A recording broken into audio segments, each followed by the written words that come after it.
은혜 나눌 말씀은 고린도전서 10장 5절에서 13절입니다. 신약성경 고린도전서 10장 5절에서 13절 말씀입니다. 제가 봉독해 드리겠습니다. 그러나 그들의 다수를 하나님이 기뻐하지 아니하셨으므로 그들이 광야에서 멸망을 받았느니라. 이러한 일은 우리의 본보기가 되어 우리로 하여금 그들이 악을 즐겨한 것 같이 즐겨하는 자가 되지 않게 하려 함이니, 그들 가운데 어떤 사람들과 같이 너희는 우상 숭배하는 자가 되지 말라. 기록된 바 백성이 앉아서 먹고 마시며 일어나서 뛰논다 함과 같으니라.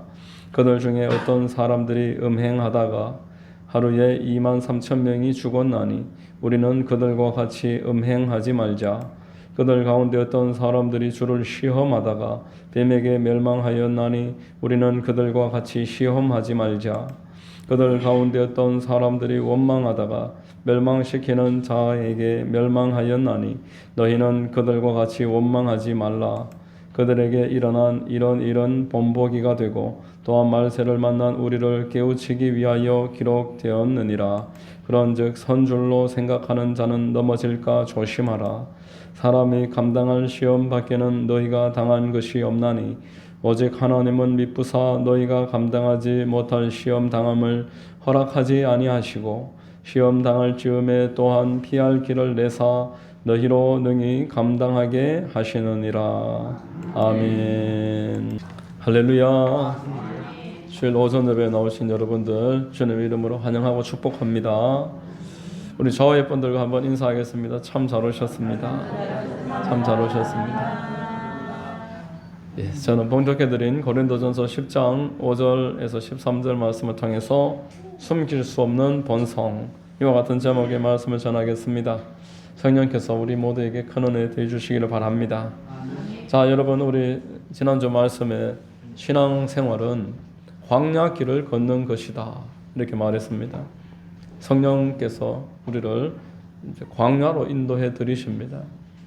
그런데 광야에서 우리가 홀로 고군분투하는 것이 아니라 성령께서 늘 함께 계셔서 우리를 보호하시고 인도하시고 공급하시며 우리에게 인을 치셔서 우리가 하나님의 백성으로서 세상에서 완전 구분될 수 있도록 해주신다 말씀을 하시는 겁니다. 에베소서 4장 30절에 하나님의 성령을 근심하게 하지 말라. 그 안에서 너희가 구원의 날까지 인치심을 받았느니라. 성령께서 우리에게 인을 쳐주셨고 늘 함께 계시기 때문에 우리는 그 성령님과 동행하고 순종할 때 성령님을 기쁘게 할 수 있는 것입니다. 또한 우리의 앞서 가시는 예수 그리스도, 우리의 머리가 되시는 우리 주님이 우리와 함께 계시므로 우리는 언제나 넉넉하게 승리하게 되는 것입니다. 세상 끝날까지 주님과 함께하고 주님께서 우리에게 오시고 우리가 주님 앞으로 가서 영원토록 함께 있는 줄 믿으시기를 주의 이름으로 축원합니다. 자, 그런데 오늘 이제 그 이어지는 본문은 뭐라고 말씀을 합니까? 그들의 다수에게 이 말씀이 이루어지지 않았다, 이렇게 이야기하고 있습니다. 성령께서 인도하시고 완전하게 끝까지 함께 하시려고 했는데 그 많은 사람들은 이 말씀이 그들에게 아멘이 되지 못했습니다. 오늘 본문 5절을 보면은 그러나 그들의 다수를 하나님이 기뻐하지 아니하셨으므로 그들이 광야에서 멸망을 받았느니라, 이렇게 말했습니다. 하나님께서 인도하셨는데 하나님은 광야를 통과해서 약속의 땅으로 데리고 가시는 게 목적이신데 많은 사람들이 이 광야에서 멸망을 당하고 말았습니다. 여러분, 하나님이 약속을 하셨어도 믿지 않는 사람에게는 그 약속은 의미가 없습니다. 여러분, 오늘날도 우리 신앙에서 중도에 이탈하는 사람들이 참 많습니다. 철로 역정을 읽어보면은 그 순례의 길에 조금 가다가 그냥 돌아가는 사람들이 있습니다. 또는 한 중간쯤까지 오랜 시간 갔는데 중간에 돌아가는 사람이 있습니다. 그 주인공 순례자들보다 훨씬 앞에 가다가 마지막까지 갔다가 그 직전에 돌아오는 사람들도 계속 나옵니다. 순례의 길에 이탈자들이 계속 생기더라라는 겁니다. 여러분, 이것은 우리 하나님의 말씀에 약속이 문제가 있는 것이 아니라 우리 믿는다고 하는 사람이 하나님의 말씀을 온전하게 순종하고 내 것으로 받아들이지 않았기 때문에 처음부터 시작해서 문제가 있습니다. 요한복음의 10장 1절에 보면은 내가 진실로 너희에게 이르노니 문을 통하여 양의 우리에 들어가지 아니하고 다른 데로 넘어가는 자는 절도며 강도요 이렇게 말했습니다. 하나님의 길에 이제 곁길로 계속 들어오는 자들이 있었습니다. 계속 담장을 넘고 우를 타넘어서 들어와서 그 길에 같이 있지만 그러나 이 사람들은 그 순례의 길을 끝까지 가지 못합니다. 여러분 문이 있는데 담을 넘어오는 자는 도둑입니다. 강도입니다. 자, 문이 어디겠습니까? 문을 이제 분명하게 거론을 하고 계속 문이 어디라고까지 요한복음 10장은 말하는데 하나님의 그 목장의 문은 그리스도 예수님이십니다. 아멘. 예수님이 하나님의 그 길의 출입구가 되는 것입니다. 모든 그리스도인들은 반드시 예수 그리스도를 통해서만 우리 하나님께로 나아갈 수 있는 줄로 믿으시기를 바랍니다. 요한복음 10장 7절에 그러므로 예수께서 다시 이르시되 내가 진실로 너희에게 말하노니 나는 양의 문이라 이렇게 말했습니다. 아멘. 그런데 이 문으로 안 들어오는 사람들이 계속 있었다는 거예요. 신약 성경 시대에 예수님 주변에 왔었던 제자들도 이 문으로 안 왔습니다. 내 호기심 때문에 내 목적을 채우려고 그냥 와봤다가 어떤 이익을 얻으려고 했는데 안 되니까 도망가 버리고 팔아버리고 뿔뿔이 흩어지는 사도들도 그러한 예수님으로 안 들어온 자들이 있었음을 성경은 우리에게 말하는 것입니다. 자, 여러분 문이 아니라 울타리로 들어가는 사람들은 누구를 말하겠습니까? 종교 생활을 하기 위해서 교회 안에 들어온 사람들을 말하는 것입니다. 여러분 사람에게는 종교심이 있습니다. 종교 생활을 하기를 원합니다. 세계 모든 나라를 가보십시오.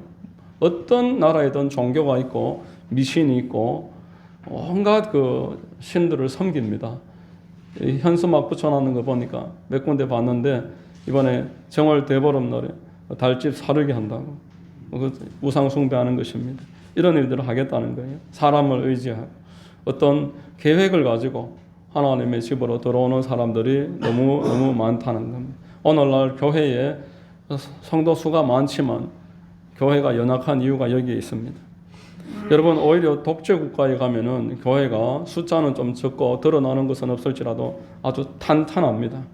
북한의 지하교회의 이야기를 들어보십시오.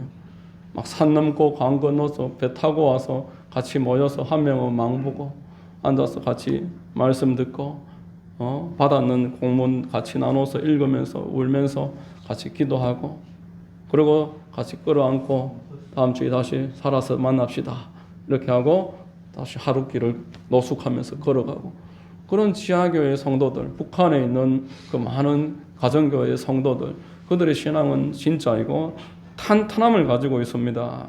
오직 예수라는 문을 통해서 들어왔기 때문에 어떤 호기심이나 어떤 이익이나 나의 목적을 가지고서 교회에 들어온 것이 아니라 예수라는 문만을 통해서 들어온 사람이기 때문에 그 공동체는 탄탄합니다.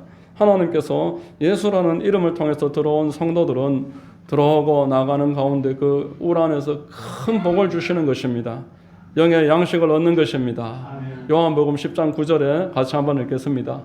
내가 문이니 누구든지 나로 말미암아 들어가면 구원을 받고 또는 들어가며 나오며 꼴을 얻으리라 이렇게 말했습니다. 여러분 초대교회 시절에는 아무나 교회에 못 들어왔습니다. 교회는 박해의 대상이었습니다.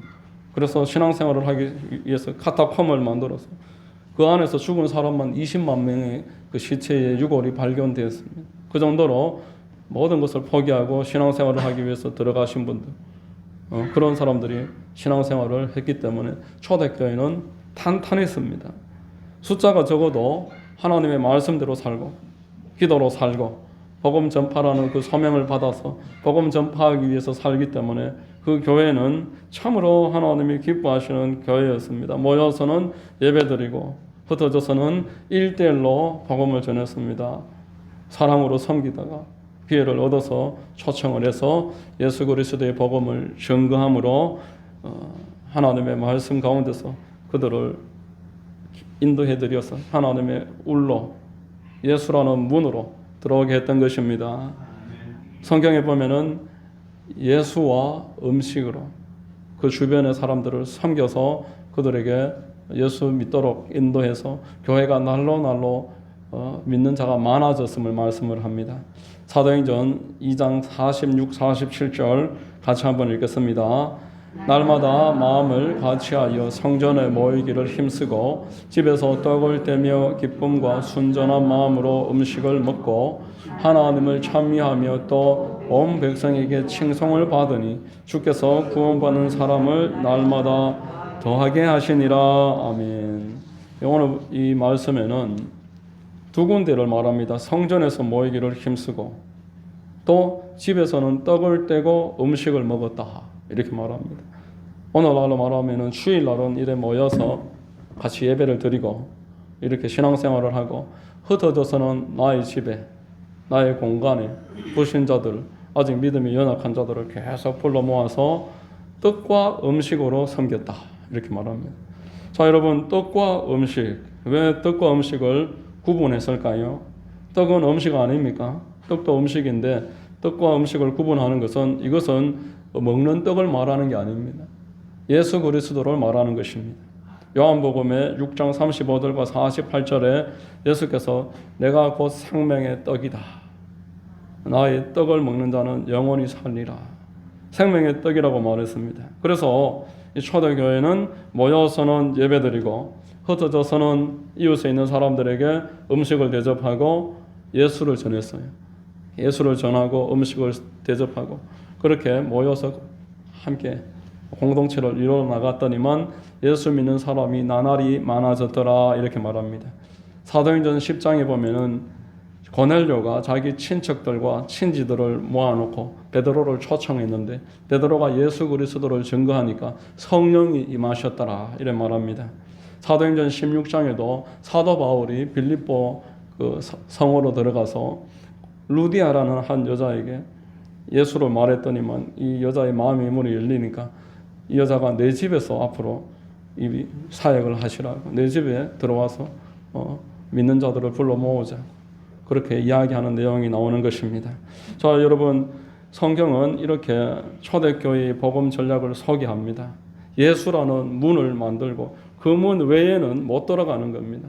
예수라는 문만을 통해서 교회 안으로 계속 들어오게 했더니만 교회가 탄탄해지는 거예요. 믿는 자들이 모여서 예수 그리스도를 예배하고 그래서 흩어져서는 초신자지만 또 나가서 내 주변의 사람들에게 음식과 복음을 전하고, 그러니까 예수라는 문 외에는 못 들어오니까 숫자는 그렇게 안 많을지라도 좀 더디어 보이지만 나날이 탄탄해집니다. 믿는 자들이, 진짜 믿는 사람들이 모여서 하나님 앞에 충성을 다하고 예배하고 하나님께 순종하고 하나님 말씀대로 살아가니까 세상에서 얼마나 본이 되고 구분이 됩니까? 사랑하고 있고 섬기고 살아가고 말씀대로 살아가니까. 교회는 나오지만 전혀 말씀대로 살아가지 않고 예수라는 문으로 안 들어오고 울타리로 넘어 들어온 사람들이 너무너무 많아가지고 교회가 세상에서 무기력한 거예요. 말씀대로 안 사니까. 여러분, 로마가 이제 교회로 말미암아 거의 완전히 정복됐습니다. 그 이후에 교회에 이제 권력이 생기고 국교화가 됩니다. 그러니까 이 초대교회의 전략이 없어졌어요. 가만히 있어도 사람들이 막 물밀듯이 찾아오는 거예요. 권력을 얻기 위해서, 사람들을 만나기 위해서. 막 어마어마하게 200년 동안 짓는 그 베드로 성당 같은 어마어마한 몇백 년 동안 짓는, 지금도 앞에 가면 웅장해서 사람들이 압도될 만한 그런 예배당을 만들고 교황이 세워지고 세상 권력을 다 잡고 있고 재산을 가지고 있고, 그러니까 사람들이 막 들어오는 거예요. 울타리를 넘어서 들어오는 겁니다. 예수라는 문으로 안 들어옵니다. 여러분, 세상에서 지탄의 대상이 되고 말았어요. 오늘 본문에서도 뭐라고 말합니까? 6절을 같이 한번 읽어보겠습니다. 이러한 일은 우리의 본보기가 되어 우리로 하여금 그들이 악을 즐겨한 것 같이 즐겨하는 자가 되지 않게 하려 함이니, 이렇게 말합니다. 교회에 악을 즐겨하는 자가 있다는 거예요. 여러분, 잠언서를 읽어보시면은 하나님을 경외하는 것은 악을 미워하는 것이다 이렇게 말합니다. 하나님을 경외하는 자에게 평강이 있는 줄로 믿습니다. 하나님을 경외하는 것은 악을 미워하는 거예요. 거짓을 미워하는 거예요. 죄 짓는 것에 대해서 가슴 아파하는 것입니다. 위로부터 난 사람은 죄를 짓지 않습니다. 전혀 죄가 없다는 말이 아니라 죄를 짓는다는 것은 죄를 즐긴다는 거예요. 몰래 죄 짓는 것을 즐거워하면서 날마다 그 죄를 점점 키워나가는 것입니다. 광야 교회에 그 많은 사람들이 있었지만 약속의 자녀가 아니라 주변에서 그냥 유입된 자들이 많았습니다. 출애굽기 12장 37, 38절에 이스라엘 자손이 람셋을 떠나서 숫곳에 이르니 유아 외에 보행하는 장정이 60만 가량이요 수많은 잡족과 양과 소와 심이 많은 가축이 그들과 함께하였으며 이렇게 말합니다. 이스라엘 아닙니다. 육신에 따라서 그냥 어떤 혼혈 상태에 있는 사람들, 진짜 예수 믿는 사람들, 이스라엘 참 이스라엘 외에 많이 들어와 있었다라는 겁니다. 오늘날 교회에도 예수 그리스도를 주인으로 믿지 않는 그러한 참 그리스도인이 아닌 사람들이 너무너무 많습니다. 세상에서 악을 즐기면서 살아갑니다. 주의 이름으로 사역도 합니다. 주여 주여라고 기도도 합니다. 그러나 주님은 그들을 모른다 이렇게 말하는 것입니다. 여러분 오늘 우리에게 하나님이 이 말씀을 주시는 것은 자기 자신을 한번 분별해보고 회개하고 예수 그리스도라는 문으로 들어오기를 촉구하시는 줄로 믿으시기를 바랍니다. 세상 본성을 그대로 가지고 있어요. 오늘 설교의 본문이 숨길 수 없는 본성입니다. 세상 본성과 그리스도인의 본성은 확연하게 차이가 있습니다. 세상 본성은 오늘 본문에 4가지로 표현되고 있습니다. 첫 번째, 우상 숭배입니다.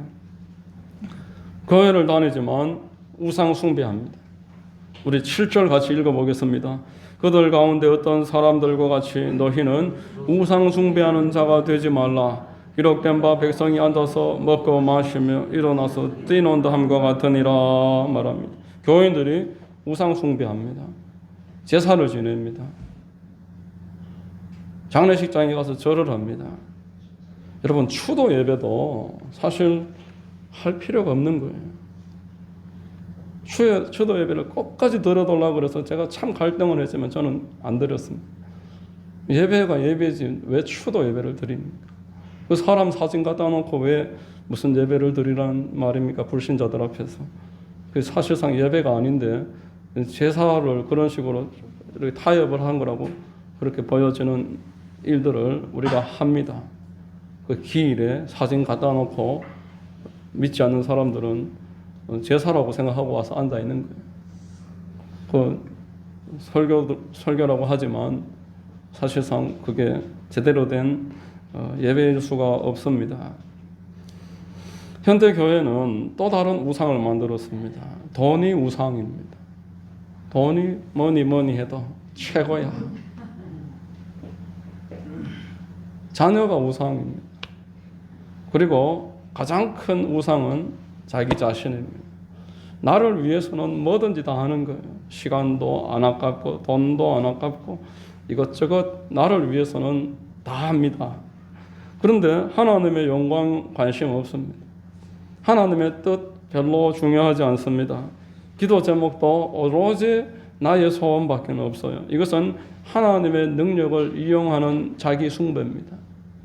여러분 성도들이 이렇게 우상 숭배하면서 살아가고 있어요. 참 그리스도인들은 이 우상 숭배에 관해서 반드시 대적하고 타협하지 말아야 되는 줄로 믿습니다. 아멘. 우상 숭배하는 것은 이 죄악된 본성이에요. 세속적인 본성입니다. 아담과 하와가 스스로 하나님 되고자 했던 것, 그 본성이 지금 사람들에게 있어서 그 본성 가지고서 우상 숭배하면서 살아가는데 교회 안에 들어와서 하나님의 능력으로 이제는 우상 숭배하는 겁니다. 두 번째가 음행입니다. 이게 타락된 사람들의 본성입니다. 음행 8절 같이 한번 읽겠습니다. 그들 중에 어떤 사람들이 음행하다가 하루에 23,000명이 죽었나니 우리는 그들과 같이 음행하지 말자. 음행은 하나님의 허락을 벗어나는 성적 행위를 말하는 겁니다. 하나님은 우리가 하나님의 허락 안에서만 행복하고 또 축복을 누리고 기쁨 가운데 살기를 바라십니다. 예수 그리스도의 말씀을 읽어보면은 음행에 대해서 우리가 생각하는 것과 기준이 완전히 다릅니다.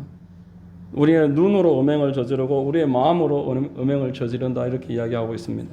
마태복음 5장 27, 28절 읽어보겠습니다. 또 간음하지 말라 하였다는 것을 너희가 들었으나 나는 너희에게 이르노니 음욕을 품고 여자를 보는 자마다 마음에 간음하였느니라. 눈으로 마음으로 간음하면서 음욕 품으면서 산다는 거예요. 요한복음의 8장 보면은 예수님께 현장에서 간음하다가 붙잡혀온 여자가 있었습니다. 전부 이제 돌을 들고 치려고 하다가 예수님이 앞에서 이제 시험을 하는 거예요. 어떻게 할까요? 돌로 칠까요, 말까요? 그렇게 이제 함정을 파놓고 예수님도 같이 넘어뜨리고 여자도 돌로 치려고 마음을 먹었습니다. 예수님이 뭐라고 말씀했습니까? 너희 중에 죄 없는 자가 쳐라. 너희 간음 안 했으면 쳐라. 뻔뻔하게 그러다 서가 있으니까 예수님이 바닥에다가 막 씁니다. 그 말씀이 뭔지는 제가 잘 모르겠습니다만은 생각과 눈으로 간음하는 것 또한 간음이 이것을 깨우치지 않으셨을까 그렇게 생각합니다. 여러분, 우리가 하나님의 말씀 앞에서 날마다 회개하는 삶을 살지 않고 날마다 눈으로 간음하고 마음으로 간음하고 이 음란한 마음의 생각들을 그냥 계속 가지고 살다 보면은 반드시 그게 행동으로 드러나는 날이 오게 될 겁니다. 결국 음행을 저지르고 큰 파탄에 빠지는 자기 자신 앞에서 고통을 당하게 될 것입니다. 날마다 우리는 거듭난 성도로서 눈을 지켜야 되는 줄 믿습니다. 내 눈에 파수꾼을 세워야 돼. 이제는 손으로 들고 다니면서 온갖 걸 다 볼 수 있는 세상이 됐기 때문에 기도하지 않으면 넘어집니다. 우리는 이 세상에서 하나님이 음행에 관해서 각별하게 우리에게 주의를 주신다는 것을 기억하셔야 됩니다. 아멘. 또 시험을 한다는 거예요. 주님을 시험한다는 겁니다. 자, 9절을 같이 읽어보겠습니다. 그들 가운데 어떤 사람들이 주를 시험하다가 뱀에게 멸망하였느니 우리는 그들과 같이 시험하지 말자. 자, 예수님이 시험하도록 유혹받았습니다. 두 번째 그 유혹이 시험이었습니다. 높은 데서 뛰어내리면은 그의 천사들이 너의 발을 지켜가지고 너희 그 하나님 시험도 통과하고 사람들에게 존중도 받을 것이다. 그렇게 부추겼습니다. 자, 오늘 이것을 어떻게 적용을 할 수 있느냐면은 하나님에 관해서 내가 계속 달아보는 거예요. 하나님이 나 이해하실 거야. 하나님 나 사랑하시니까 이 정도 해도 괜찮아. 남들도 다 하는데 뭘 어떠냐. 한 번만 하자. 한 번만 하자. 한 번으로 안 끝납니다. 두 번 하게 되는 것입니다. 그리고 이제 매사에 하나님을 향해서는 타협합니다. 매사에 하나님을 향해서는 소극적입니다. 사람을 향해서는 아주 철두철미하게 원칙을 지키지만 하나님과 관련된 이런 느슨하게 풀어버립니다. 해도 그만 안 해도 그만. 오늘 아니면 내일 하면 되고 뭐 내가 꼭 해야 되나 이러면서 하나님은 나 이해하신다는 거, 이게 시험하는 것입니다. 기도도 소홀히 하고 예배도 소홀히 하고 전도도 소홀히 하고 하나님과 관련된 모든 일을 소홀히 하는 것, 이게 주님을 시험하는 것입니다. 주를 두려워하는 마음이 없습니다. 자, 원망입니다. 네 번째 같이 읽어보겠습니다. 그들 가운데 어떤 사람들이 원망하다가 멸망시키는 자에게 멸망하였나니 너희는 그들과 같이 원망하지 말라. 자, 광야 40년 동안 이스라엘 백성들에게 특징이 뭐냐니 계속 원망합니다. 광야를 지나와서 이제 홍해를 이제 통과한 첫 번째 그 사흘 동안 그렇게 기뻐하고 찬송하고 벌벌 뛰면서 했는데 바로 그 다음에 물이 없다고 원망합니다. 마라에 쓴물이 나타나니까 쓰다고 또 원망합니다. 만나가 떨어지니까 만나, 이게 감탄사입니다. 좋다. 꿀꽈배기다. 여러분 꿀꽈배기 좋아하십니까? 뻥튀기 같은 그런 꿀꽈배기라는 거예요. 그래서 먹는데 그거 매일 먹으면 그게 맛있겠냐고요. 내가 고향에 있을 때 먹던 소주가 생각이 난다. 내가 그 먹던 세상에 있는 것들이 생각이 난다. 그 만난 거. 막 그러면서 그 강대국 애굽에서 누렸던 것과 지금 예수 믿고 살아가는 광야의 삶을 비교하니까 계속 원망이 나오는 거예요. 지겨워서 못 살겠다. 기도하는 것이 지겹고 전도도 지겹고 설교도 지겹고 다 지겹다. 세상에 있을 때 얼마나 내가 좋았냐. 계속 원망하는 거예요. 하나님을 향해서 이렇게 하는 사람은 없습니다. 그러나 부모를 향해서 삿대질하고 삿대질은 안 해도 원망하는 거예요. 그리고 목회자를 향해서 배우자를 향해서 계속 이렇게 삿대질을 하는 거예요. 원망한다는 겁니다. 여러분 자기도 얼마 안 있으면 부모가 되는 것이고 결국 나도 배우자를 만족시킬 수가 없습니다. 서로가 만족을 주지 못합니다. 직분자는 아무리 잘해도 사람을 만족시켜 줄 수 없습니다. 목회자는 성도들에게 결국 모든 성도들을 만족시켜 주고 그 칭찬을 받을 수는 없습니다. 오직 하나님이 칭찬하셔야 되는 줄로 믿습니다. 그러므로 하나님이 아니니까 사람들에게 만족을 줄 수 없고 누군가에게는 계속 불평거리가 될 수밖에 없어요. 이스라엘 백성들이 계속 아론과 모세를 원망합니다.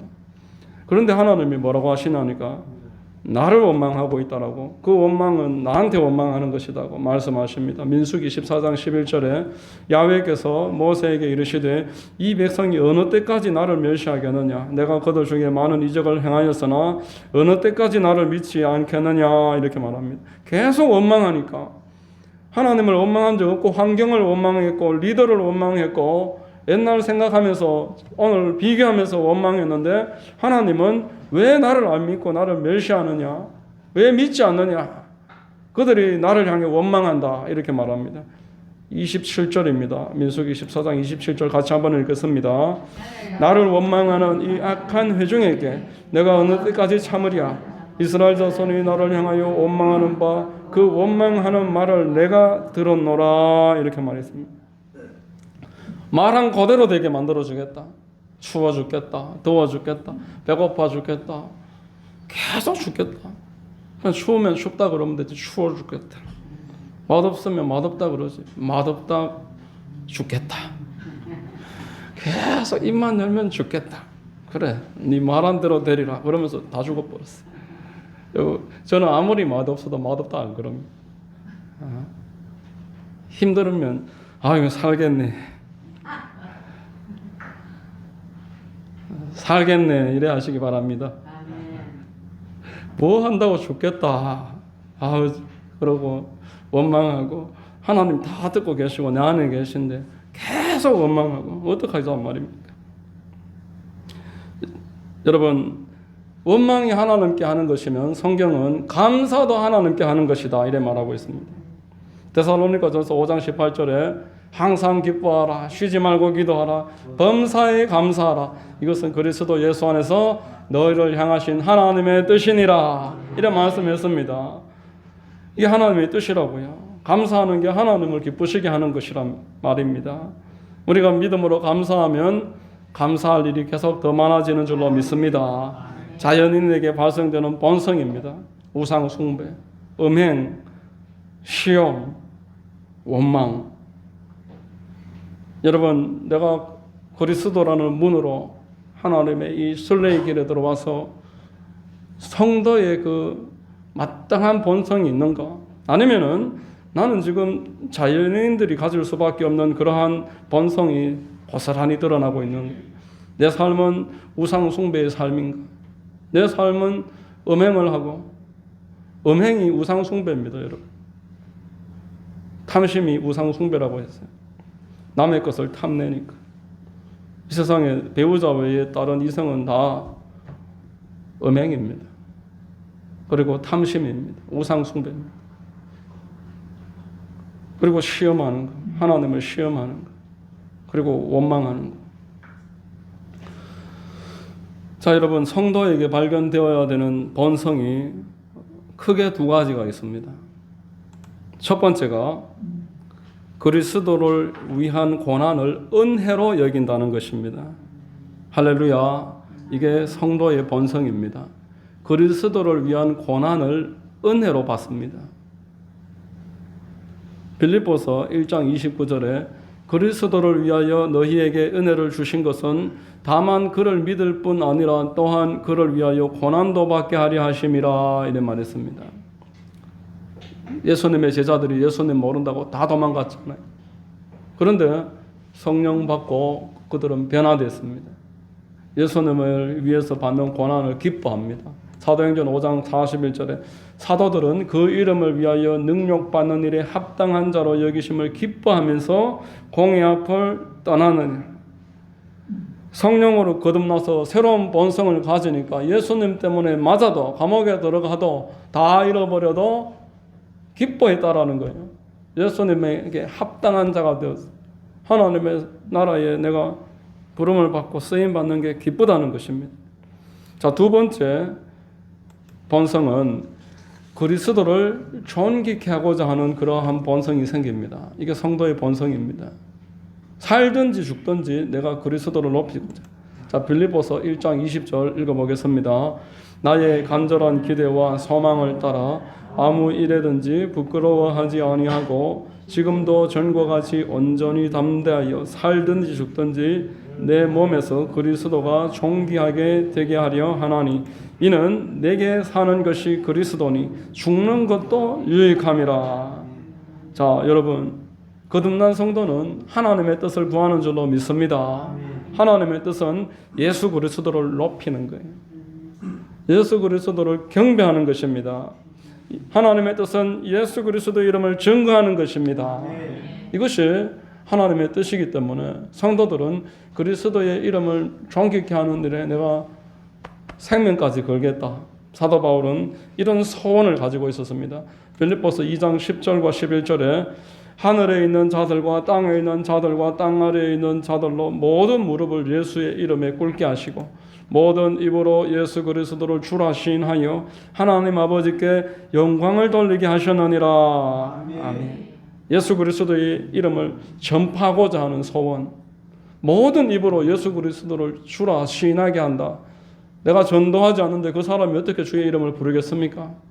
듣지도 못한 일을 어떻게 주라고 믿겠습니까? 내가 전해야지 그 사람이 주님을 부를 거 아니겠습니까?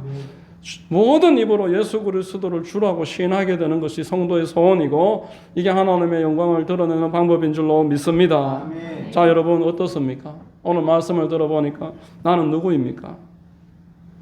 나는 거듭난 성도입니까? 거듭난 성도의 본성이 내게 있습니까? 아니면 자연인의 본성을 가지고 살아가고 있습니까?